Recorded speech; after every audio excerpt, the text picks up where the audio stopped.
الحمد للہ وکفا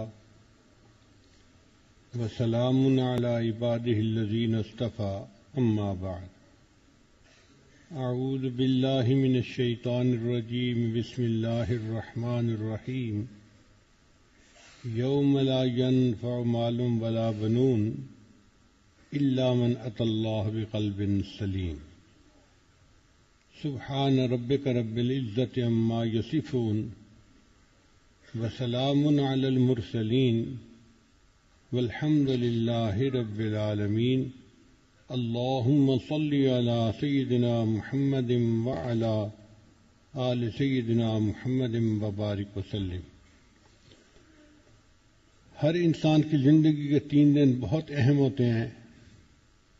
پہلا دن جب بچہ دنیا میں پیدا ہوتا ہے، اس دن شیطان بچے کو مس کرتا ہے، اس لیے بچہ روتا ہے۔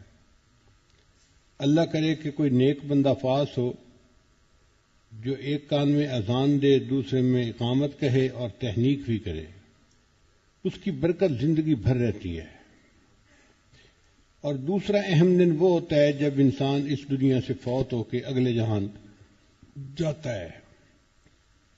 اللہ کرے کہ اس وقت بھی کوئی اللہ والا پاس ہو جو ہمیں کلمے کی تلقین کرے تاکہ ہم ایمان کی سلامتی کے ساتھ اس دنیا سے چلے جائیں۔ اور تیسرا اہم دن وہ ہوگا جب ساری مخلوق اللہ کے سامنے کھڑی ہوگی، یوم یقوم الناس لرب العالمین۔ اللہ فرماتے ہیں کہ سارے انسان اپنے رب کے سامنے کھڑے ہوں گے حساب کتاب کے لیے۔ اب اس آیت مبارکہ میں جس دن کا تذکرہ کیا گیا نا، وہ قیامت کے دن کا ہے۔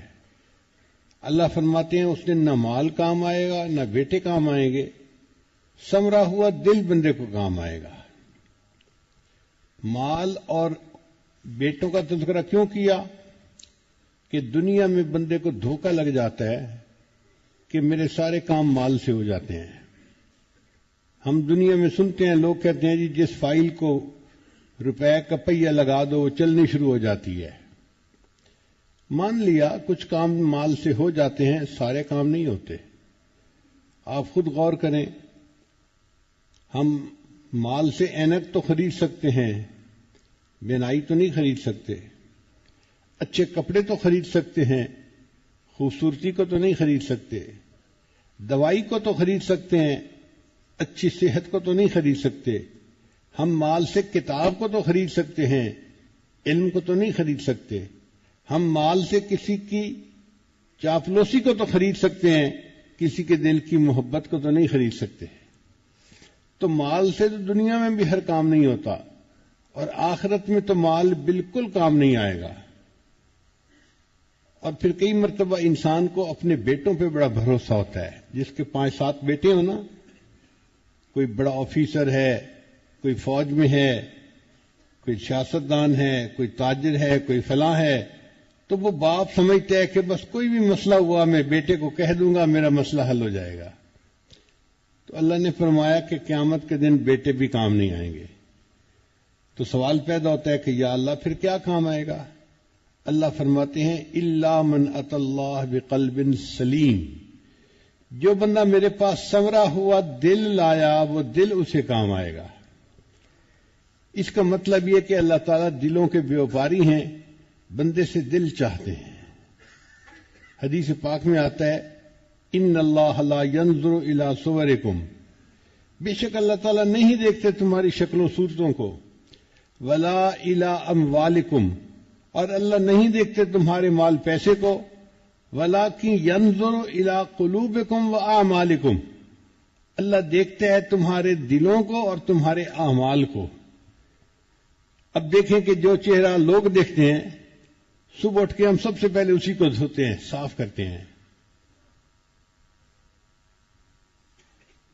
اور اگر کوئی کہے کہ جی چہرہ دھوئے بغیر باہر چلے جاؤ، ہم کہیں بھئی میلے منہ سے کیسے جائیں لوگوں کے سامنے، برا لگتا ہے۔ بھئی جس چہرے کو لوگ دیکھتے ہیں اس کو سب سے پہلے صاف کرتے ہیں، اور جس دل کو اللہ دیکھتے ہیں اس کو صاف کرنے کی فرصت ہی نہیں ہوتی۔ چنانچہ آپ ایک عورت کو دیکھیں گے، وہ کم از کم 1 سے 2 گھنٹے روزانہ اپنے گھر میں صفائی میں لگاتی ہے۔ کبھی جھاڑو دے رہی ہے، کبھی ویکیوم کلینر کر رہی ہے، کبھی ڈسٹنگ کر رہی ہے، کبھی فرنیچر صاف، کبھی شیشے صاف، ہر چیز کو چمکا دیتی ہے۔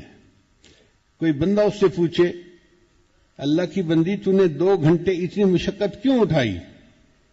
وہ جواب دے گی جی کہ اگر میرا گھر گندا ہوگا نا تو میرا خامن مجھ سے ناراض ہو جائے گا۔ اگر گھر گندا ہو تو خامن ناراض ہو جاتا ہے۔ یہ انسان کا دل بھی اللہ کا گھر ہے، جب دل گندا ہوتا ہے تو اللہ تعالیٰ بندے سے ناراض ہو جاتے ہیں۔ اس لیے اللہ تعالیٰ چاہتے ہیں میرے بندے تو میرے گھر کو صاف کر دے۔ حضرت موسیٰ علیہ السلام نے ایک مرتبہ پوچھا یا اللہ آپ رہتے کہاں ہیں؟ تو اللہ تعالیٰ نے فرمایا میں اپنے بندے کے دل میں رہتا ہوں۔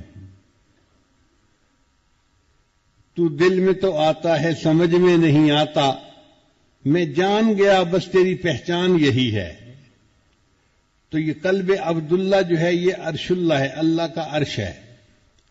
آپ دیکھیں ہم کعبہ کو جو بیت اللہ کہتے ہیں تو کیا مطلب کہ اللہ تعالیٰ وہاں رہتے ہیں؟ نہیں، اللہ تعالیٰ کی تجلیات ذاتیہ وہاں پر وارد ہوتی ہیں، اس لیے اس کو بیت اللہ کہتے ہیں۔ جب بندہ اپنے دل کو سنوار لیتا ہے تو اللہ تعالیٰ کی وہی تجلیات بندے کے دل پر وارد ہوتی ہیں، یہ بندے کا دل اللہ کا گھر کہلاتا ہے۔ طالب علم کے ذہن میں سوال پیدا ہوتا ہے کہ جب دل اللہ کا گھر ہے تو اللہ تعالیٰ خود کیوں نہیں صاف کر لیتے؟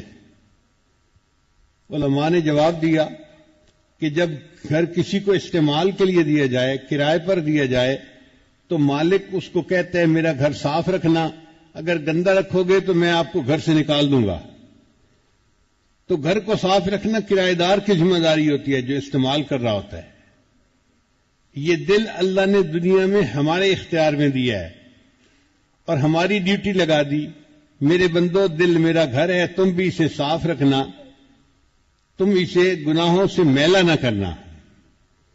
نبی علیہ السلام نے ارشاد فرمایا جب بندہ کوئی گناہ کرتا ہے تو اس کے دل پر ایک سیاہ دھبا لگ جاتا ہے، اگر توبہ کر لے تو وہ دھل جاتا ہے، اور اگر دوسرا گناہ کرے تو ایک دوسرا دھبا لگ جاتا ہے، اور گناہوں پہ گناہ کرتا رہے تو ایسا وقت آتا ہے کہ بندے کا دل بالکل سیاہ ہو جاتا ہے۔ اب اس دل کی سیاہی کو ختم کرنا یہ ہماری ذمہ داری ہے۔ یہ سیاہی کیسے ختم ہوگی؟ یہ اللہ کے ذکر سے ختم ہوگی۔ جیسے گھر میں جھاڑو دیتی ہیں نا عورتیں تو گندگی ختم، یہ لا الہ الا اللہ کا ذکر بھی ایک روحانی جھاڑو کی مانند ہے۔ جب بندہ بیٹھ کر یہ ذکر کرتا ہے اللہ تعالیٰ دل کی گندگی کو صاف کر دیتے ہیں۔ آپ دیکھیے ایک آدمی دودھ لینے کے لیے جائے اور اس کے ہاتھ میں برتن ہو جو میلا ہے، گندا ہے، تو دودھ دینے والا کہے گا بھائی میں اس میں دودھ نہیں ڈالتا، میرے پاس صاف برتن لے کے آؤ۔ اگر دودھ دینے والا گندے برتن میں دودھ ڈالنا پسند نہیں کرتا تو اللہ تعالیٰ بھی بندے کے گندے دل میں اپنے نور کو ڈالنا پسند نہیں فرماتے۔ اللہ بھی کہتے ہیں میرے بندے دل کو صاف کر کے لاؤ، میں تمہارے دل کو اپنے نور سے بھر دوں گا۔ شریعت کا مسئلہ ہے اگر کسی گھر میں کسی انسان کی یا جاندار کی تصویر ہو تو وہاں رحمت کا فرشتہ نہیں آتا، حدیث پاک میں آیا ہے۔ اب سوچئے اگر کسی جاندار کی تصویر کسی گھر میں ہے، رحمت کا فرشتہ وہاں نہیں آتا، جس بندے کے دل میں کسی جاندار کی تصویر سجی ہوگی اللہ اس دل میں کیسے آئیں گے؟ اس لیے اللہ تعالیٰ چاہتے ہیں میرے بندے یہ جو مورتیاں تو نے سجائی ہوئی ہیں نا سب کو نکال دو۔ یہ دل کئی مرتبہ بت خانہ بن جاتا ہے، صنم خانہ بن جاتا ہے، فلاں کی محبت بھی دل میں، فلاں کی محبت بھی دل میں، یہ سب بت توڑنے پڑیں گے تب اللہ کی محبت دل میں آئے گی۔ تو ہمیں اپنے دل پر محنت کرنی پڑے گی۔ دل صاف ہوتا ہے اللہ کے ذکر سے، ذکر سے ذات کی محبت پیدا ہوتی ہے۔ جو بندہ اللہ کا ذکر کثرت کے ساتھ کرتا ہے اس کے دل میں اللہ کی محبت خود بخود پیدا ہو جاتی ہے۔ آپ غور کریں کہ اگر بیٹھے ہوئے یہاں میں تذکرہ کر دوں کہ ہم نے فلاں موقع پہ ونیلا آئس کریم کھائی اور اتنا مزیدار تھی اور اتنا اچھی تھی اور اتنا ہم نے اس کو انجوائے کیا. آدھے سے زیادہ لوگ ہوں گے جن کے دل میں فوراً طلب پیدا ہوگی کہ ہم بھی ونیلا آئس کریم کھائیں گے. تو ذکر سے ذات کی محبت پیدا ہوئی نا دل میں. ہم نے دیکھا ہے کہ انسان جیسے کاروباری لوگوں کے پاس بیٹھتا ہے نا ویسا ہی کاروبار شروع کر دیتا ہے. کیوں؟ اس کاروبار کے تذکرے سن کے دل میں اس کی چاہت پیدا ہوتی ہے اور وہی کاروبار شروع کر دیتا ہے. اس لیے ذکر کی کثرت سے انسان کے دل میں اللہ کی محبت پیدا ہوتی ہے اور انسان کا دل غیر سے صاف ہو جاتا ہے. قرآن مجید میں اللہ تعالیٰ ارشاد فرماتے ہیں ان اللہ اشترى من المؤمنین انفسهم واموالهم بان لهم الجنہ.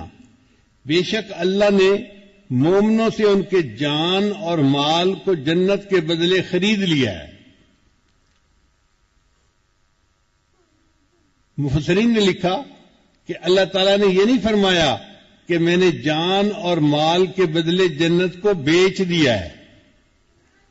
اس لیے کہ انسان کسی چیز کو بیچتا ہے تو اس کی دو وجوہات ہوتی ہیں. یا تو ضرورت ہوتی ہے وہ جی پیمنٹ کرنی ہے چلو پلاٹ بیچ دیتے ہیں, گاڑی بیچ دیتے ہیں. قرض لینے والا تنگ کر رہا ہے مکان بیچ دیتے ہیں. تو انسان ضرورت کے وقت اپنی چیز کو بیچ دیتا ہے. یا پھر زیادہ فائدے کی توقع ہوتی ہے اس کی وجہ سے چیز کو بیچتا ہے. پلاٹ خریدا تھا 20 لاکھ کا, اب اس کی قیمت لگ گئی 2 کروڑ روپیہ.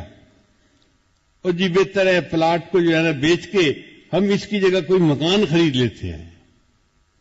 اللہ تعالیٰ کی شان میں یہ دونوں چیزیں ممکن نہیں. نہ اس کو کوئی احتیاج ہے کہ وہ جنت کو بیچے, نہ اس کو زیادہ فائدے کی توقع ہے کہ اللہ کے خزانے میں زیادتی ہو جائے گی کہ وہ اپنی جنت کو بیچے. اس لیے اللہ تعالیٰ نے بیچنے کا لفظ ہی نہیں استعمال کیا. اللہ نے فرمایا کہ اللہ نے جنت کے بدلے مومن کے مال اور جان کو خرید لیا ہے.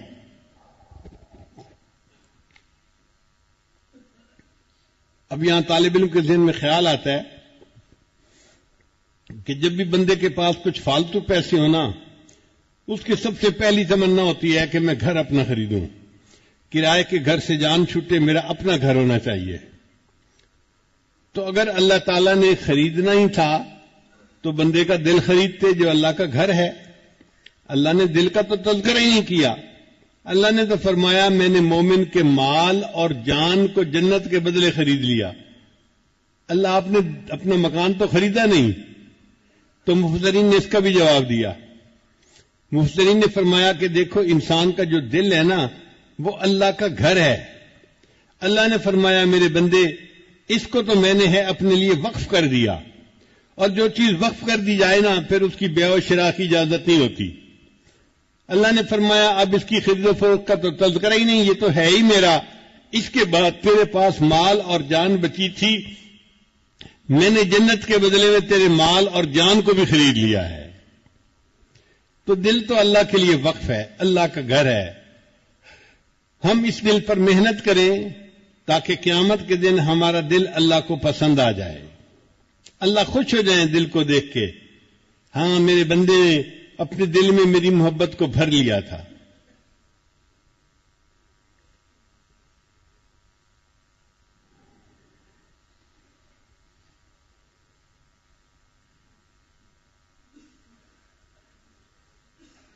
بعض مفسرین نے لکھا ہے کہ ابرہا چلا تھا ہاتھیوں کے لشکر کو لے کر بیت اللہ پر قبضہ کرنے کے لیے. تو اللہ تعالیٰ نے چھوٹے چھوٹے پرندوں کو حکم دیا تھا کہ ہاتھیوں کے اس لشکر کو کھائے ہوئے بھوسے کی طرح ختم کر دو.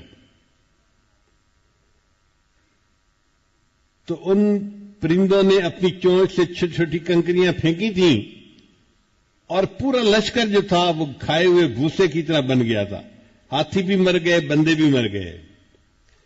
تو اللہ تعالیٰ چاہتے ہیں میرے بندے یہ تیرا گھر بھی میرا بیت اللہ ہے, میرا گھر ہے. اور یہ شیطان جو ہے نا یہ بدبخت ابرہا ہے, یہ اس گھر پر قبضہ کرنا چاہتا ہے. تو میرے بندے تو ایک ننھی سی چڑیا سے تو گیا گزرا نہ بن, تو بھی اس کے اوپر جو ہے کنکریاں پھینک اور اس کو تو تباہ کر دے۔ اللہ ہمارے پاس کون سی کنکریاں جو ہم پھینکیں؟ اللہ فرماتے ہیں جب تم لا الہ الا اللہ کی ضرب لگاؤ گے تو اس ابرہا کو ایسے تکلیف پہنچے گی جیسے کنکری پڑتی ہے، اور اللہ تعالیٰ اس کو تمہارے دل سے دفع دور فرما دیں گے۔ بہت سارے اس امت میں ایسے لوگ گزرے جنہوں نے اپنے دل پر محنت کی اور اللہ نے ان کے دل کو نور سے بھر دیا۔ ہمارے حضرت رحمت اللہ علیہ کے ایک خلیفہ تھے، حضرت مولانا یوسف واڈی والے، حضرت مولانا اسماعیل واڈی والے، جزاک اللہ۔ یہ واقعہ انہوں نے خود مجھے سنایا۔ حضرت کے گھر کی بیٹھک میں ان کے پاس بیٹھا تھا، وہ حضرت مدنی رحمت اللہ علیہ کے شاگرد تھے۔ کہنے لگے میں آپ کو اپنی زندگی کا واقعہ سناؤں؟ میں نے کہا جی حضرت سنائیں۔ کہنے لگے کہ میرے کئی بیٹے بیٹیاں تھیں، یعنی کوئی 7-8 بچے تھے، اور سارے حافظ، عالم، قاری، مفتی، سارے۔ حضرت ہمارے گھر آتے، میرے بچوں کی نیکی کو دیکھتے تو خوش ہوتے اور فرماتے ای خانہ ہم آفتاب است، یہ گھر تو ہر ایک بندہ اس کا سورج کی مانند ہے۔ لیکن میرا ایک بچہ ایسا بھی تھا کہ جو فرانسیسی زبان سیکھنے کے لیے فرانس چلا گیا اور وہ ذہنی طور پہ دہریہ بن گیا۔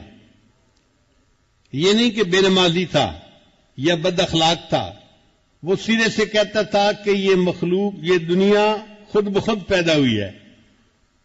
وہ لا آف نیچرل سلیکشن اور سروائیول آف دی فٹیسٹ، اس کے نظریے کا قائل بن گیا۔ کہتا تھا میں تو دین کو ہی نہیں مانتا، تو میں کیا کروں؟ اب عجیب کنٹراسٹ، 5-6 بچے اتنے نیک، اتنے متقی، اتنے پرہیزگار، اور ایک بچہ ایسا۔ چنانچہ حضرت جب مڈغاسکر اس وقت تھے، جب مڈغاسکر ان کے گھر جاتے تو ان کا وہ بچہ 1 مہینے کے لیے گھر سے ہی چلا جاتا تھا کہ جب تک حضرت صاحب آئیں گے، یہاں رہیں گے، میں گھر ہی نہیں آتا، میں ان کی چہرہ ہی نہ دیکھوں، نہ ان سے ملوں، نہ مجھے کچھ لینا دینا ہے، گھر سے ہی چلا جاتا۔ تو حضرت کو پتہ ہی نہیں تھا کہ میرا کوئی بیٹا بھی ایسا ہے کہ نہیں۔ فرماتے ہیں ایک دن میری بیوی نے مجھے کہا کہ دیکھیں اگر جسم کے سطح والے حصے پر بھی کوئی پھوڑا نکلا ہوا ہو نا تو طبیب کو دکھانا پڑتا ہے علاج کی نیت سے۔ میں نے کہا ٹھیک ہے۔ تو کہنے لگی دیکھیں ہمارے 6 بچے اتنے نیک ہیں اور ایک بچہ ہمارا دین سے یکسر دور ہے، خدا کو ہی نہیں مانتا، اور ہم نے تو حضرت کو کبھی بتایا ہی نہیں۔ تو آپ ایسا کرو، حضرت کو جا کر بتائیں کہ ہمارا ایک بیٹا ایسا بھی ہے، ہو سکتا ہے حضرت کے ہاتھ اٹھ جائیں اور ہمارے بیٹے کو ہدایت مل جائے۔ ماں بالآخر ماں ہوتی ہے، غم کھاتی ہے۔ وہ کہتے ہیں کہ میرے اندر جرأت نہیں ہوتی تھی کہ حضرت کا میرے خاندان کے بارے میں اتنا اچھا امیج بنا ہوا ہے، اب میں حضرت کو کیسے بتاؤں کہ میرا ایک بیٹا ایسا بھی ہے۔ ایک دن بیوی نے جب بہت زیادہ زور دیا تو میں نے جا کر حضرت کی خدمت میں عرض کر دیا کہ حضرت میرا ایک بیٹا ایسا بھی ہے، آپ نے اس کو کبھی دیکھا بھی نہیں، وہ آپ کے سامنے ہی نہیں آتا، 1 مہینے کے لیے گھر سے چلا جاتا ہے، اور آپ کو چونکہ بتانا ضروری تھا کہ آپ کی دعائیں مل جائیں، اس لیے میں نے تذکرہ کر دیا ہے۔ حضرت مرشد عالم رحمۃ اللہ نے فرمایا کہ اپنے اس بیٹے کو کہو کہ میرے ساتھ مل کر توبہ کے کلمات پڑھ لے۔ وہ کہنے لگے میں نے اپنی بیوی کو کہا کہ بیٹے کو کہو کہ حضرت صاحب کے ساتھ مل کے کلمات پڑھ لو۔ ماں نے بچے کو بلایا کہ بیٹے ہمارے حضرت کے ساتھ مل کے توبہ کے کلمات پڑھ لو۔ وہ کہنے لگا میں تو نہ دین کو مانتا ہوں، نہ خدا کو، نہ کسی اور کو، تو مجھے پڑھنے سے کیا فائدہ ہوگا؟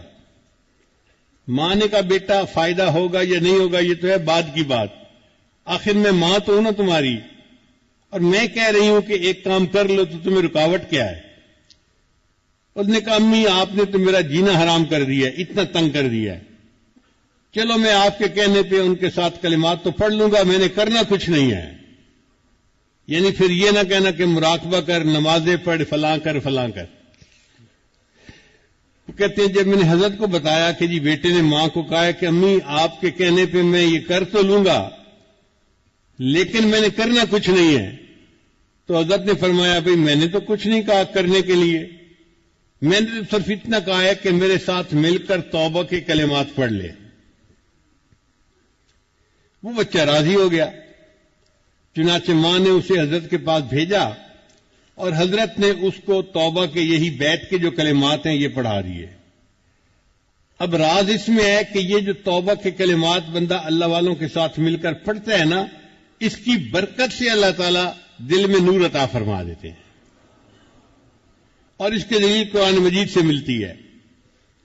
اللہ تعالیٰ ارشاد فرماتے ہیں یا ایھا النبی، اے نبی صلی اللہ علیہ وسلم، اذا جاءک المؤمنات، جب آئیں آپ کے پاس ایمان والی عورتیں، مشرکات نہیں کہا، کافرات نہیں کہا، منافقات نہیں کہا، اذا جاءک المؤمنات، اس کا مطلب صحابیات ہیں. جب وہ آپ کے پاس آئیں، کیوں آئیں؟ یبایعنک، آپ کی بیعت کرنے کے لیے. کس بات پر بیعت کرنے کے لیے؟ الا اللہ یشرکن باللہ شیئا، اللہ کے ساتھ کسی کو شریک نہیں ٹھہرائیں گی. ولا یسرکنا، چوری نہیں کریں گی. ولا یزنینا، بدکاری نہیں کریں گی. ولا یقتلن اولادہن، اولاد کو قتل نہیں کریں گی. ولا یاتین ببہتان یفترینہ بین ایدیہن وارجلہن، کسی پہ بہتان تراشی نہیں کریں گی.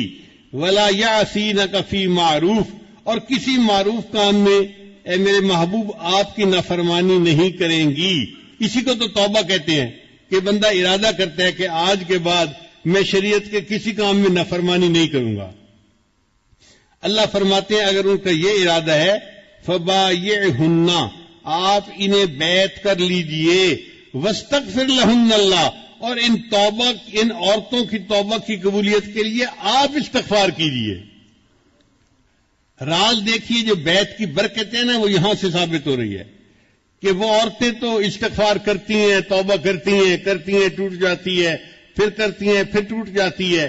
اب وہ آپ کے پاس آئی ہیں، آپ ان کو توبہ کے کلمات پڑھائیں اور ان کے بہاف پر ان کے وکیل بن کر آپ استغفار کیجئے. ان اللہ غفور الرحیم، اللہ تعالیٰ غفور ہے، اللہ تعالیٰ رحیم ہے.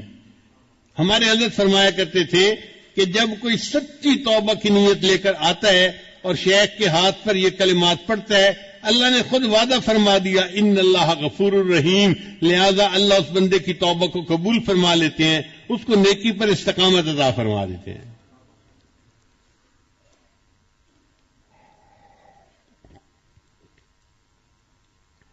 اور ایک اور بھی نقطہ سمجھ لیجئے کہ احادیث ہم جتنی پڑھتے ہیں نا، ان کی جو روایت ہے، سند ہے، وہ اوپر چلتے چلتے چلتے نبی علیہ السلام تک پہنچتی ہے. اور جس حدیث پاک کی سند نبی علیہ السلام تک پہنچ جائے اس کو سند متصل کہتے ہیں، کہ نبی علیہ السلام تک یہ سند بالکل صحیح بندوں کے ذریعے سے نبی علیہ السلام تک پہنچی. اب ایسی حدیث مبارکہ جس کی سند متصل ہو اس کا درجہ بہت بڑھ جاتا ہے، وہ نص بن جاتی ہے. محبوب صلی اللہ علیہ وسلم کا فرمان صحیح راویوں کے ذریعے سے پہنچا، اس پر عمل کرنا لازم ہو جاتا ہے. وہ کوئی عام بات نہیں رہتی، وہ محبوب کی بیعت ہوتی ہے، اور سند متصل کی وجہ سے اس کو رتبہ بڑا ہو جاتا ہے. اسی طرح کچھ اعمال ہیں جن کو سند متصل کا درجہ حاصل ہوتا ہے. مثلا ہم جیسے توبہ کے کلمات پڑھتے ہیں نا، تو ایسے ہی میں نے اپنے شیخ کے ہاتھ پر توبہ کی، انہوں نے اپنے شیخ کے ہاتھ پر، انہوں نے یہ سلسلہ اوپر چلتے چلتے سیدنا صدیق اکبر عنہ کے تک پہنچتا ہے، اور سیدنا صدیق اکبر عنہ نے نبی علیہ السلام کے ہاتھ پر توبہ کی. تو یہ ایک عمل ایسا ہے کہ جس کو سند متصل کا رتبہ حاصل ہے. اب اس عمل کی برکت سے اللہ تعالیٰ بندے کی توبہ کی نیت پر اس کو انعام دیتے ہیں اور توبہ کو قبول فرما لیتے ہیں. اس لیے اللہ تعالیٰ صحابہ کرام کی ایک صفت بیان کرتے ہیں قرآن مجید میں اللہ تعالیٰ فرماتے ہیں فاستقم کما امرت ومن تاب معک، اے میرے محبوب آپ بالکل سیدھے رہیے شریعت کے اوپر، اور سارے وہ لوگ جنہوں نے آپ کے ساتھ مل کر توبہ کی.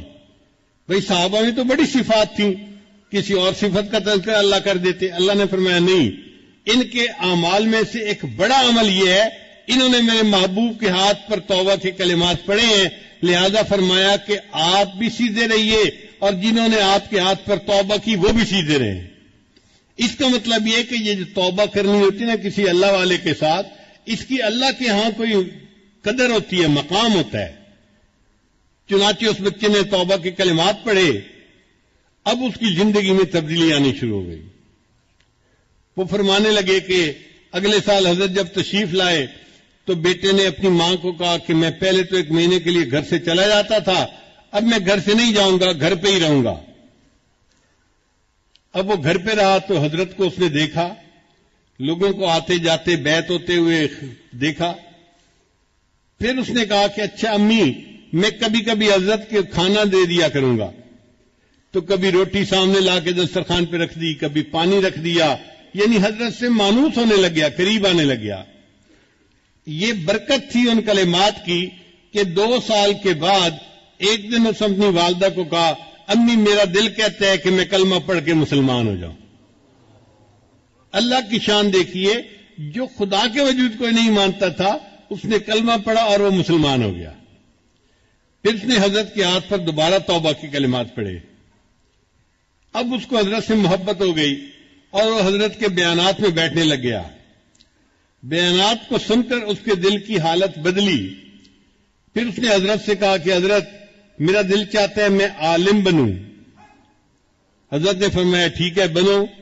وہ بچہ جو دہریہ تھا نوجوان، اب وہ باقاعدہ بخاری شریف تک وفاق المدارس والا پورا کورس پڑھ کے دین کا عالم بن گیا.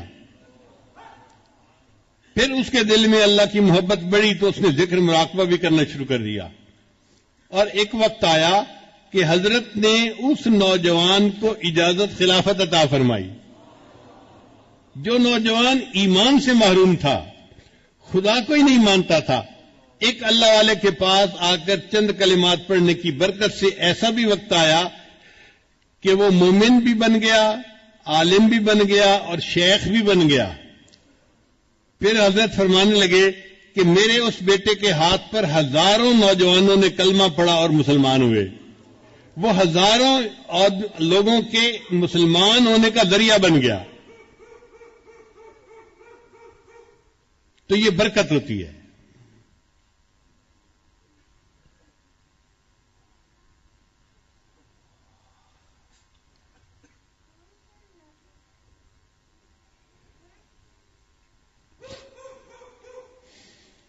اب رہ گئی بات کہ ہم اللہ کا ذکر کیسے کریں، تو وہی ہمیں از خود کرنے کی ضرورت نہیں ہے.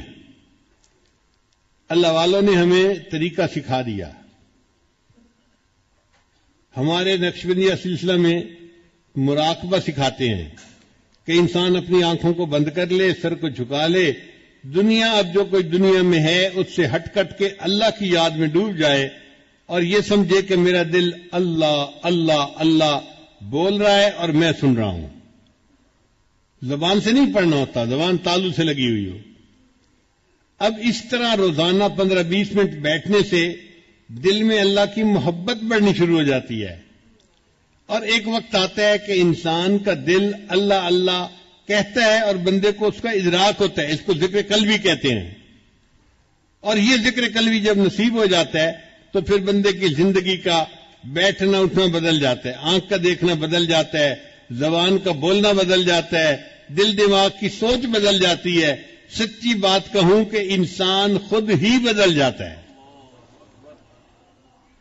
اس لیے اللہ رب العزت کا یہ کرم ہے کہ اللہ نے ہمیں اپنے نام کی خاطر آج اکٹھے ہونے کی توفیق عطا فرمائی.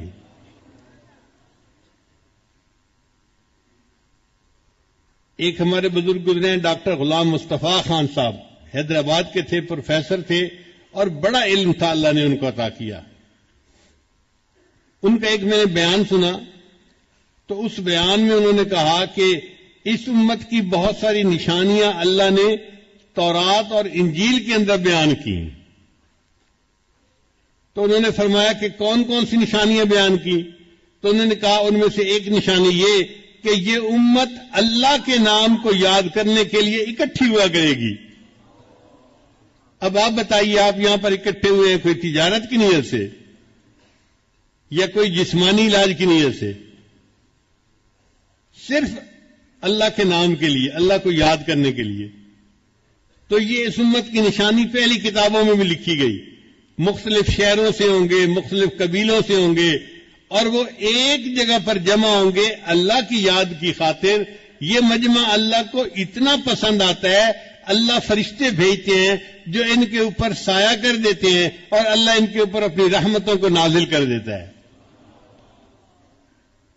اب آپ بتائیے کہ جب اللہ کے فرشتے محفل کو ڈھانپ لیتے ہیں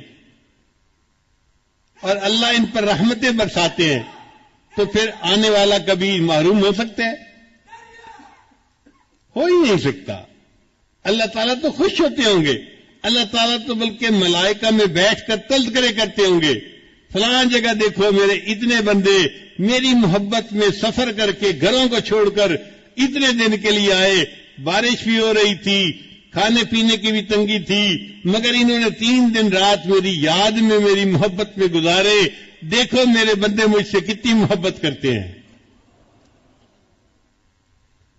اللہ کے ہاں اس محفل کی اتنی قدر و قیمت ہے کہ نبی علیہ السلام نے ارشاد فرمایا کہ ان کے پاس ایک ایسا بندہ بھی آیا کہ جو قریب سے گزر رہا تھا.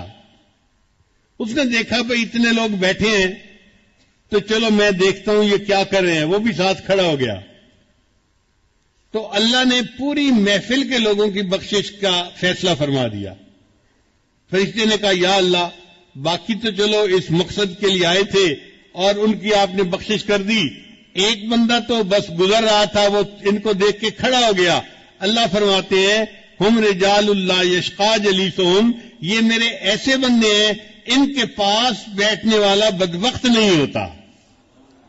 تو جو گزرتا ہوا قریب آ کے کھڑا ہو جائے گا اللہ اس کی بھی بخشش فرما دیتے ہیں.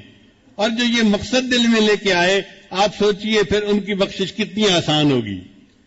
تو یہ اللہ تعالیٰ کی کوئی خاص رحمت ہوئی. مجھے لگتا ہے کوئی والدین کی دعا لگی، استاد کی دعا لگی، یا کسی کے ہاتھ کا کوئی دیا ہوا کام آیا کہ اللہ نے ہم پر ترس کھا لیا اور اللہ نے آج ہمیں یہاں اکٹھا فرما دیا. اگر کسی کے گھر میں بیوی بیمار ہو جاتی، بچہ بیمار ہو جاتا تو کوئی آ سکتا تھا؟ 100 ادھر تھے. اچھا دیکھیں، ہمارے کئی دوستوں نے آنے کے ارادے کیے تھے، فلائٹیں کینسل ہو گئیں. ہمارے ایک عزیز ہیں قریبی، وہ نیو یارک سے چلے اجتماع میں شرکت کے لیے، جب ترکی پہنچے تو پتہ چلا کہ یہ پاکستان کی فلائٹیں کینسل ہو گئی ہیں. اب نہ آگے کے نہ پیچھے کے نہیں آ سکتے. ہمیں جو اللہ نے یہاں پہنچا دیا اس میں ہمارا کوئی کمال نہیں ہے. یہ کمال کس کا ہے؟ اس کمال والے کا کمال ہے، اللہ کا کمال ہے. ہم اللہ کا احسان مانیں کہ اللہ آپ نے اپنی یاد میں اکٹھا ہونے کے لیے ہمیں توفیق عطا فرما دی. اب ہم یہاں آئے ہیں تو ہمیں یہاں سے آپ خالی نہ واپس لوٹائیے گا.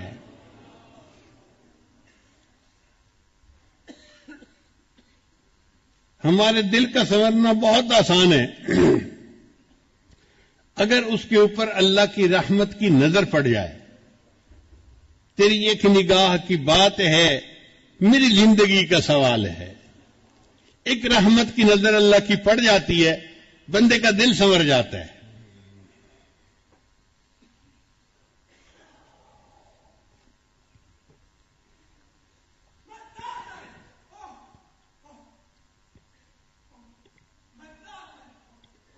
تو اللہ تعالی ہمیں اپنی محبت عطا فرمائے. کل کے بیان میں نے ایک بات کہی تھی کہ ایک بزرگ نے فرمایا مساکین و اہل دنیا، یہ اہل دنیا کتنے مسکین ہیں کہ یہ دنیا سے آ گئے اور انہوں نے اچھی چیز کا مزہ ہی نہیں چکھا. بیٹھ جائیے کہ یہ دنیا والے مساکین ہیں کہ دنیا سے ہو کے آ گئے اور انہوں نے اچھی چیز کا مزہ ہی نہیں چکھا. تو کسی نے پوچھا کہ حضرت اچھی چیز سے کیا مراد؟ فرمان لگے اللہ کی محبت کا جس نے مزہ ہی نہیں چکھا اس نے دنیا میں آ کے دیکھا ہی کیا ہے؟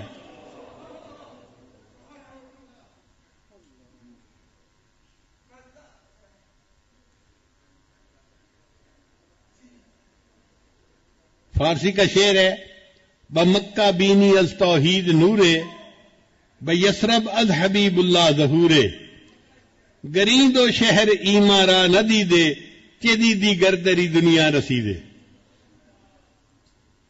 میں مکہ میں توحید کا نور دیکھتا ہوں اور نبی علیہ السلام کے نور کا ظہور میں مدینہ میں دیکھتا ہوں۔ اے دوست، اگر تو نے اپنی زندگی میں مکہ اور مدینہ کو نہیں دیکھا تو بتا دنیا میں آ کے تو نے بھلا دیکھا ہی کیا ہے؟ تو بالکل اسی طرح کی بات ہے، اگر اس دنیا میں آ کے ہم نے اللہ کی محبت کا مزہ نہیں چکھا تو ہم نے پھر دنیا میں دیکھا ہی کیا ہے؟ یہی تو وہ نعمت ہے جس کے لیے اللہ نے ہمیں دنیا میں بھیجا تھا۔ میرے بندو جاؤ اور وہاں جا کے ایسے اعمال کرو کہ تمہارا سینہ میری محبت سے بھر جائے۔ اور واقعی صحابہ کرام کی ایسی کیفیت تھی، ان کے سینے اللہ کی محبت سے بھرے ہوئے تھے۔ ایک نوجوان تھے، ان کا نام تھا سالم، وہ ابو حذیفہ کے غلام تھے۔ ان کے دل میں اللہ کی اتنی محبت تھی کہ حدیث پاک میں آتا ہے نبی علیہ السلام نے ان کو دیکھا اور فرمایا سالم کا سینہ گلے تک اللہ کی محبت سے بھرا ہوا ہے۔ سالم کا سینہ گلے تک اللہ کی محبت سے بھرا ہوا ہے۔ کیا خوش نصیب تھے وہ۔ ایک اور صحابی تھے عبداللہ ذوالبجدین رضی اللہ تعالیٰ عنہ، نام عبداللہ تھا، مگر مدینہ طیبہ سے تھوڑے سے فاصلے پر ایک بستی میں رہتے تھے۔ والد فوت ہو گئے تھے تو چچا ان کی کفالت کرتے تھے، اور چچا نے ان کو بڑے محبت سے رکھا تھا، کھانا بھی اچھا دیتا تھا اور بہترین لباس دیتا۔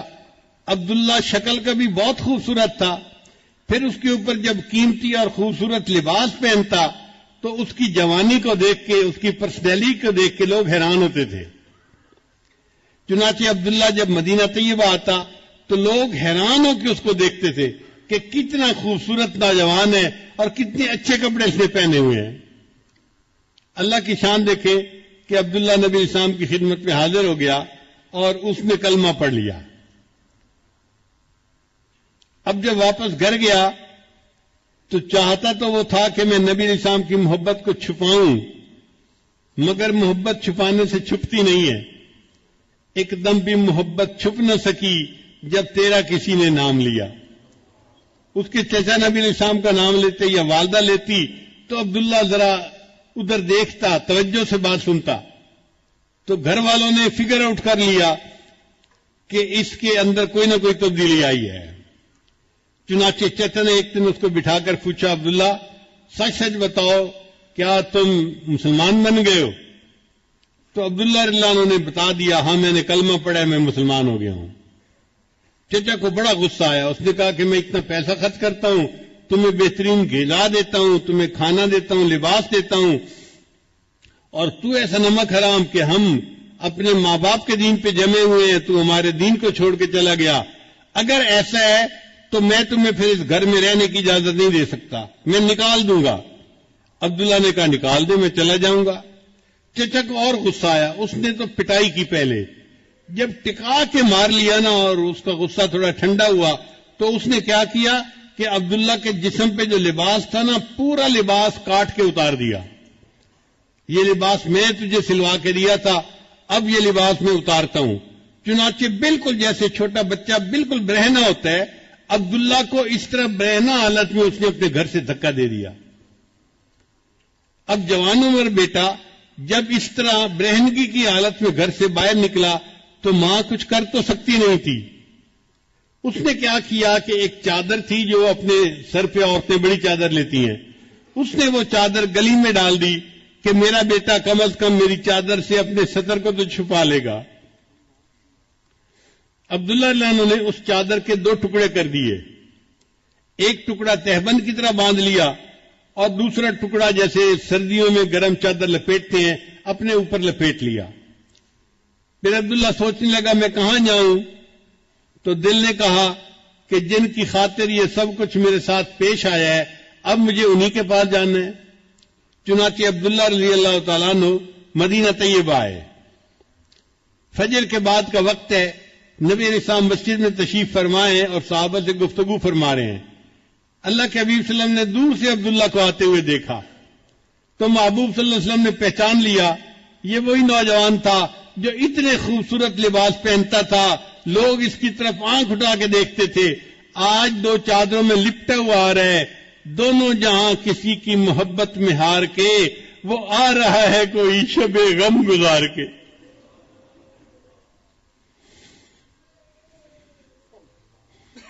جب عبداللہ عنہ آئے تو نبی علیہ السلام نے پوچھا عبداللہ کیا معاملہ پیش آیا؟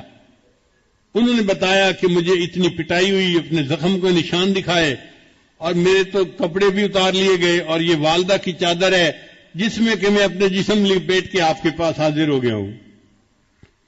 تو نبی علیہ السلام نے فرمایا اچھا عبداللہ یہ جو اصحاب صفہ ہیں نا مسجد میں جو مہاجرین ہیں جو دین سیکھنے والے ہیں تم بھی ان کے ساتھ وقت گزارو۔ چنانچہ عبداللہ رضی اللہ عنہ نے اصحاب صفہ کے ساتھ بیٹھنا اٹھنا شروع کر دیا۔ اب چونکہ بڑی قربانی دے کے آئے تھے نا تو ان کے اندر اللہ کی محبت کا جذبہ تھا۔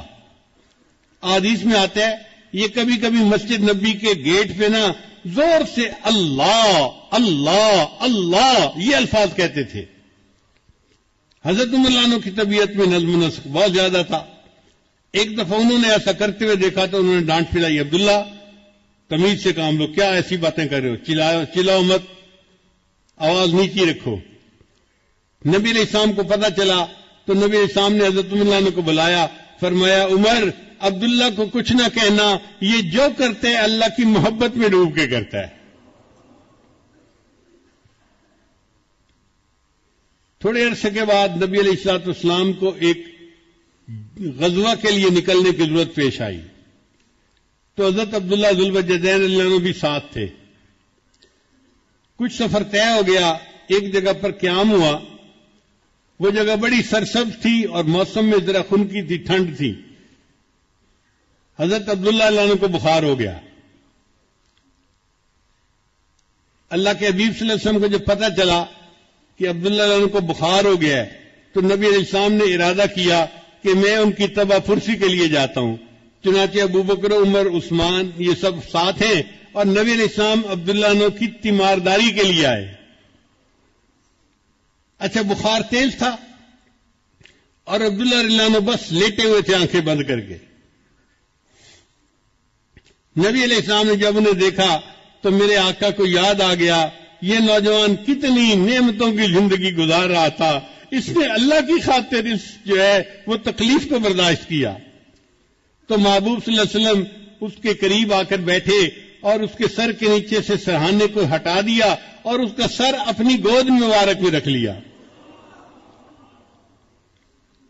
یہ عبداللہ عنہ وہ صحابی ہے جن کو اس حال میں موت آئی کہ ان کی نگاہیں نبی علیہ السلام کے چہرے انور پر جمی ہوئی تھیں اور ان کا سر نبی علیہ السلام کی گود مبارک میں تھا۔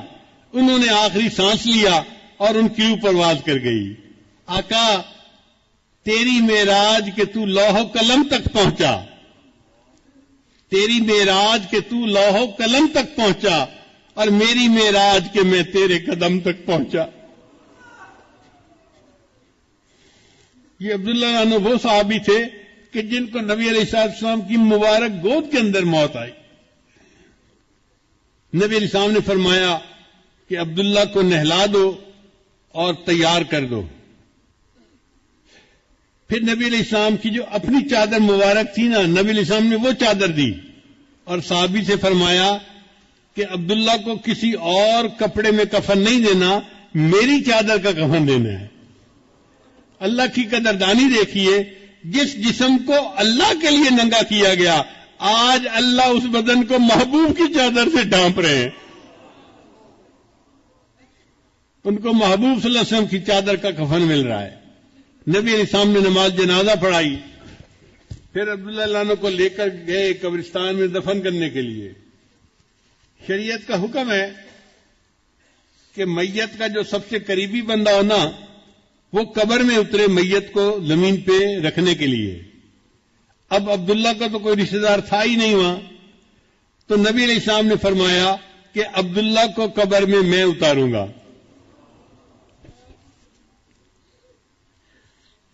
چنانچہ حدیث پاک میں آتا ہے کہ نبی علیہ السلام عبداللہ عنہ کی قبر میں نیچے اترے اور آپ نے اپنے دونوں مبارک ہاتھوں میں ان کی میت کو لیا اور اپنی امانت کو زمین کے سپرد کر دیا. پھر ان کی میت کو زمین پر رکھتے ہوئے نبی علیہ السلام نے ایک بات کہی. اس بات کو سن کے تو عمر لانو وجد میں آ گئے. کیا بات کہی؟ نبی علیہ السلام نے یہ بات کہی، اے اللہ میں عبداللہ سے راضی ہوں، تو بھی عبداللہ سے راضی ہو جانا. حضرت عمر لانو یہ واقعہ سنایا کرتے تھے اور تمنا کیا کرتے تھے کاش عبداللہ کی جگہ عمر الخطاب کی لاش ہوتی اور محبوب یہ فرماتے اے اللہ میں اس سے راضی ہوں، تو بھی اس سے راضی ہو جانا. اللہ کی قدردانی کی انتہا دیکھیے. اللہ کرے کہ ہمیں اللہ تعالیٰ اپنی ایسی محبت عطا فرمائے کہ ہمارا دل اللہ کی محبت سے بھر جائے، ہمارا اٹھنا بیٹھنا چلنا پھرنا کھانا پینا سب کچھ اللہ کے لیے ہو جائے. اور یہ کوئی مشکل کام نہیں ہے. ان خانقاہوں میں یہی عشق کی پڑیا ملتی ہے. علامہ اقبال فرماتے ہیں عقل و دل و نگاہ کا مرشد اولی ہے عشق. عقل و دل و نگاہ کا مرشد اولی ہے عشق. عشق نہ ہو تو شرع و دین بت کدائے تصورات. اگر اللہ کی محبت کو درمیان سے نکال دو تو شریعت پھر پیچھے کیا رہ جاتی ہے؟ چند نظریات ہی رہ جاتے ہیں. اس لیے انسان دنیا میں جیے تو اللہ کی محبت میں جیے اور اس نعمت کو دنیا سے لے کر آخرت کی طرف جائے.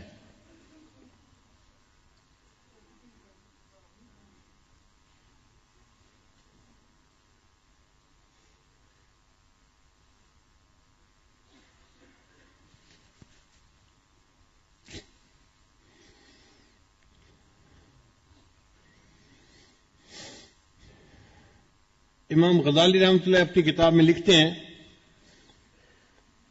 قیامت کے دن ایک فرشتہ اعلان کرے گا جس کو ساری مخلوق سنیں گی کہ اللہ سے محبت کرنے والے لوگ عرش کے قریب ہو جائیں. جیسے لوگ ممبر کے قریب ہو جاتے ہیں نا، تو اللہ سے محبت کرنے والے اربوں کھربوں لوگ ہوں گے، وہ اللہ کے عرش کے قریب ہو جائیں گے. تو فرشتے ہم سے پوچھیں گے آپ کیسے دعویٰ کرتے ہیں کہ آپ اللہ سے محبت کرنے والے؟ وہ کہیں گے ہم نے تو پوری زندگی اللہ کی محبت میں ہی گزاری. ہم ذکر بھی کرتے تھے، تسبیحات بھی پڑھتے تھے، تہجد بھی پڑھتے تھے، 5 وقت نماز باجماعت پڑھتے تھے، تکبیر اولیٰ کا خیال رکھتے تھے، اور ہم نے تو سروزہ بھی لگایا تھا، چیلا بھی لگایا تھا، 4 مہینے بھی لگائے تھے، اور دین کی خاطر ہم نے مال بھی خرچ کیا، جان بھی اپنی لگائی، سب کچھ اللہ کے لیے لگایا. اور ہم تو راتوں کو بھی جاگتے تھے کہ قیامت کے دن ہمیں اللہ کا دیدار ہوگا. آج آپ نے کہا ہے کہ اللہ سے محبت کرنے والے کہاں ہیں؟ تو بھئی ہم آ گئے ہیں، ہم اللہ سے محبت کرنے والے ہیں. فرشتہ اللہ کی بارگاہ میں عرض کرے گا یا اللہ یہ لوگ کہتے ہیں کہ ہم اللہ سے محبت کرنے والے ہیں. اللہ تعالیٰ تصدیق فرمائیں گے میرے فرشتے یہ بالکل ٹھیک کہتے ہیں، یہ میری یاد میں زندگی گزارتے تھے، رات کے آخری پہر میں یہ مصلے پہ بیٹھے رہتے تھے، دعائیں مانگتے تھے اور میری یاد میں زندگی گزارتے تھے. یہ تو موت کو اس لیے پسند کرتے تھے کہ مرنے کے بعد اللہ سے ملاقات ہوگی.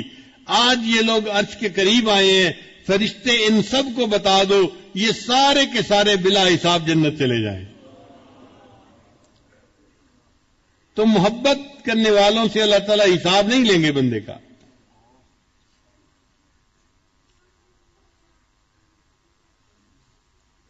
بلے شاہ رحمۃ اللہ علیہ ایک بزرگ گزرے ہیں قصور میں. ان کا پنجابی کا کلام بڑا عجیب ہے. وہ فرماتے ہیں کورے کاغذ کتاب نہ ہوندے اگر صاف کاغذ ہوں اور میں ان کی جلد بنا دوں کتاب کی شکل میں تو اس کو کتاب تو کوئی نہیں نہ کہے گا، اس پر تو کچھ لکھا ہوا نہیں ہے. تو وہ فرماتے ہیں کہ کورے کاغذ کتاب نہ ہوندے تے سارے پھول گلاب نہ ہوندے. اور ہر پھول گلاب کا پھول نہیں ہوتا، کوئی کوئی گلاب کا پھول ہوتا ہے ورنہ باقی دوسرے پھول ہوتے ہیں. کورے کاغذ کتاب نہ ہوندے تے سارے پھول گلاب نہ ہوندے تے جیکر یاری لائیے بلیا تے یارہ نال حساب نہ ہوندے. اور بلے شاہ اگر کسی سے یاری لگائے تو پھر یار سے حساب لینا بڑا مشکل کام ہوتا ہے، دل ہی نہیں چاہتا حساب لینے کو. تو اللہ تعالیٰ سے جو محبت کرے گا اللہ تعالیٰ قیامت کے دن اس کے حساب نہیں لیں گے، فرمائیں گے میرے بندے تو مجھ سے محبت کرتا تھا، اس کا یہ انعام ہے، بلا حساب جنت میں داخل ہو جا.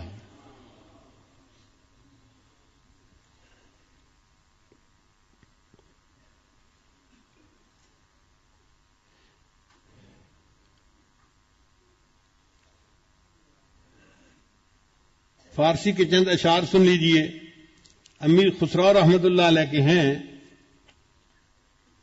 فرماتے ہیں جان ز تن بردی و در جانی ہنوز.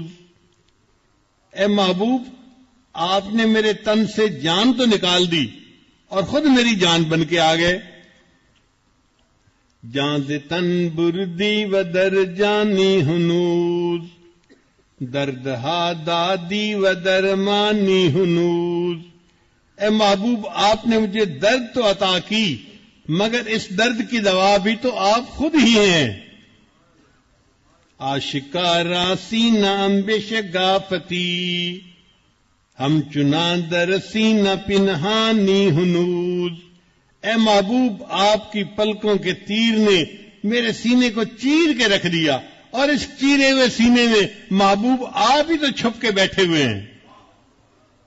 ملک دل کر دی خراب از تیغ ناز. اے محبوب آپ نے ناز کی تلوار سے میرے دل کو خالی کر دیا. آپ کی محبت سے پہلے میرا سینہ بہت آباد تھا، اس کی محبت اس کی محبت، مال کی فلاں کی فلاں کی فلاں کی، پتہ نہیں قسم و قسم کی محبتیں اس دل میں جمع تھی. لیکن آپ کی ناز کی تلوار ایسے چلی کہ یہ سب کو آپ نے جڑ سے اکھاڑ کے پھینک دیا تو میرے دل کو آپ نے خالی کر دیا. ملک دل کر دی خراب از تیغ ناز و اندری ویران سلطانی ہنوز. اور اے محبوب اس ویرانے میں ابھی بھی حکمرانی اور بادشاہی تو آپ ہی کی ہے. اور آخری شعر تو لاجواب ہے. فرماتے ہیں قیمت خود ہر دو عالم گفتائی. اے محبوب آپ نے اپنے وصل کی قیمت دو عالم بتائی ہے کہ میرے بندے تیرے دل میں نہ دنیا کی خواہش ہو نہ کوئی آخرت کی خواہش ہو. قیمت خود ہر دو عالم گفتائی نرخ بالا کن کے ارزانی ہنوز. اے محبوب قیمت بڑھا دیجئے، آپ نے تو وصل کی قیمت بہت سستی بتائی ہے. یہ دو عالم کی تمنائیں چھوڑ دینا کون سا مشکل کام ہے، آپ کے لیے تو ہم سب کچھ قربان کر سکتے ہیں. نرخ بالا کن کے ارزانی ہنوز. اللہ ہمیں بھی اپنی ایسی سچی محبت عطا فرما دے.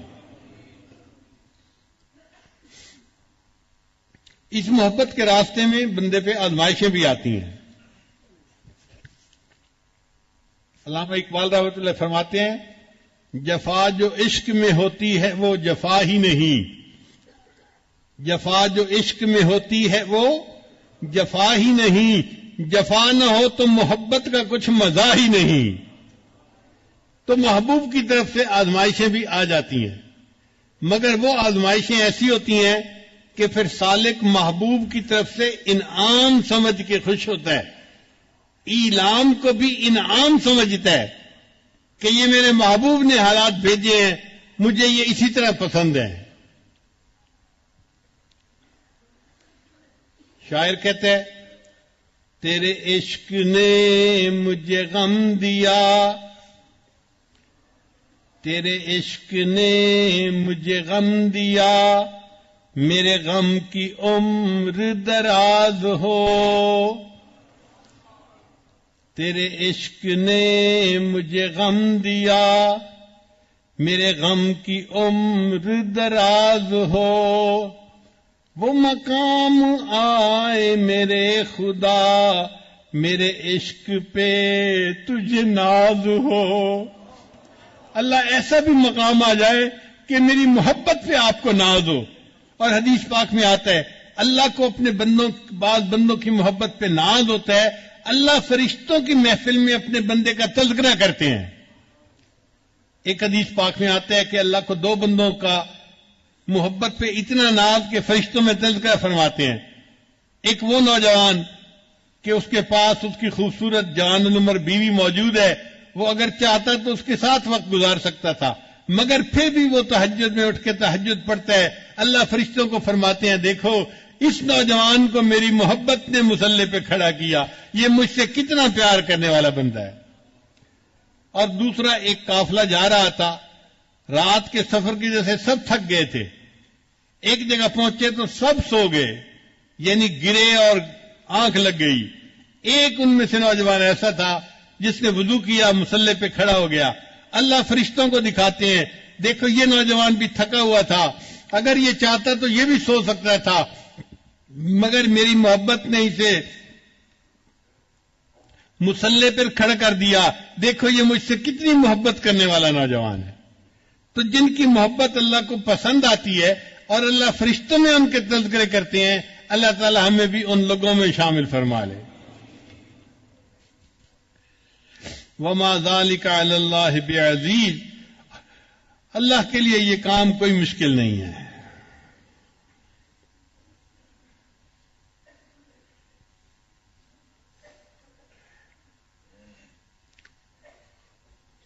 اب عربی کے بھی کچھ اشعار سن لیجئے۔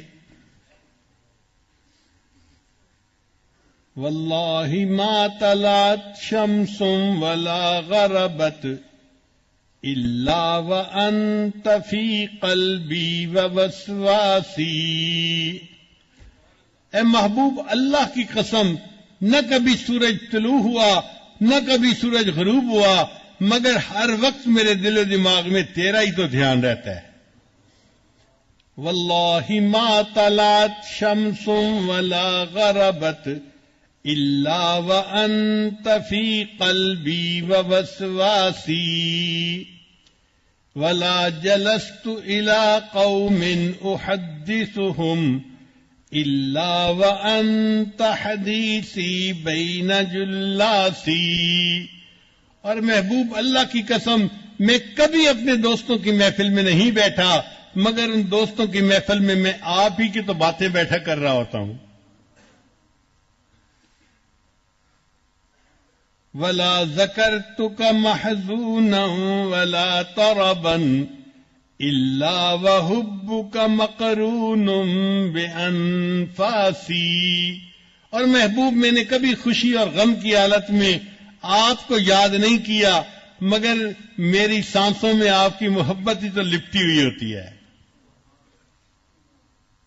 ولا ہممت بشرب الماء من عطش الا رأيت خیالا منک فی الکأس، اور اے محبوب اللہ کی قسم میں نے کبھی سخت پیاس کی حالت میں پانی کو پیالے میں نہیں پیا، مگر اس پانی کے اندر میں تیری تصویری کو تو ڈھونڈ رہا ہوتا ہوں۔ تو اللہ کی ایسی محبت ہو کہ بندہ پانی پیے تو گویا پانی کے پیالے میں محبوب کی تصویر ڈھونڈ رہا ہو۔ اب پنجابی بھی کچھ سن لیجئے۔ حضرت خواجہ غلام فرید رحمت اللہ علیہ کا کلام ہے، فرماتے ہیں ہور کہانی مول نہ بھانی، اور کوئی کہانی مجھے اچھی نہیں لگتی، کوئی بات مجھے اچھی نہیں لگتی۔ ہور کہانی مول نہ بھانی، الف ہی کو ہم بس وے میاں جی، اے میاں جی الف سے مراد اللہ، بس اللہ کی کہانی مجھے اچھی لگتی ہے۔ اور کہانی مول نہ بھانی، الف ہی کو ہم بس وے میاں جی، بیتے دی میں کلوڑ نکائی، یعنی الف سے مراد اللہ اور اس کے سوا جو ماں سوا ہے وہ سب بیٹے ہے، مجھے بیٹے کی کوئی ضرورت نہیں ہے۔ بیٹے دی میں کلوڑ نکائی، الف لم دل کھسوے میاں جی، او میاں جی مجھ سے تو اللہ نے میرے دل کو ہی چھین لیا ہے، اب میرا دل میرے بس میں نہیں ہے۔ اور کہانی مول نہ بھانی، الف ہی کو ہم بس وے میاں جی، بیتے دی میں کلوڑ نکائی، الف لم دل کھس وے میاں جی، عشقوں مول فرید نہ پھر سو، اے غلام فرید میں اللہ کے عشق سے ذرا بھی پیچھے نہیں ہٹوں گا۔ عشقوں مول فرید نہ پھر سوں، روز نمی ہم چسوے میاں جی، اے میاں جی مجھے اس اللہ کی یاد میں روزانہ نیا لطف آتا ہے، نیا مزہ آتا ہے، نئی چس آتی ہے، میں اللہ کے ذکر کو کبھی نہیں چھوڑوں گا۔ الف ہی کو ہم بس وے میاں جی، الف کی تم بے وس وے میاں جی، الف لم دل کھس وے میاں جی، روز نوی ہم چس وے میاں جی۔ کچھ اور ان کے اشعار ہیں جو حافظ صاحب نے کہا کہ وہ پڑھیں، ذرا توجہ سے سنیے گا۔ فرماتے ہیں عشق خدا یارو نار غضب دی، تے ویکھو قسمت وچ ونج پئی ہاں، تے سڑ بھج گئی ہاں۔ عشق خدا یارو نار غضب دی، تے ویکھو قسمت وچ ونج پئی ہاں، تے سڑ بھج گئی ہاں۔ چولا برکا صبر دا میرے، ہو گیا تھیاں تھیاں، تے چپ کر گئی ہاں، یعنی صبر کا برکا اور چادر جو تھی وہ سب پھٹ گیا اور میں اس پر خاموش چپ ہو گئی ہوں۔ چولا برکا صبر دا میرے، ہو گیا تھیاں تھیاں، تے چپ کر گئی ہاں۔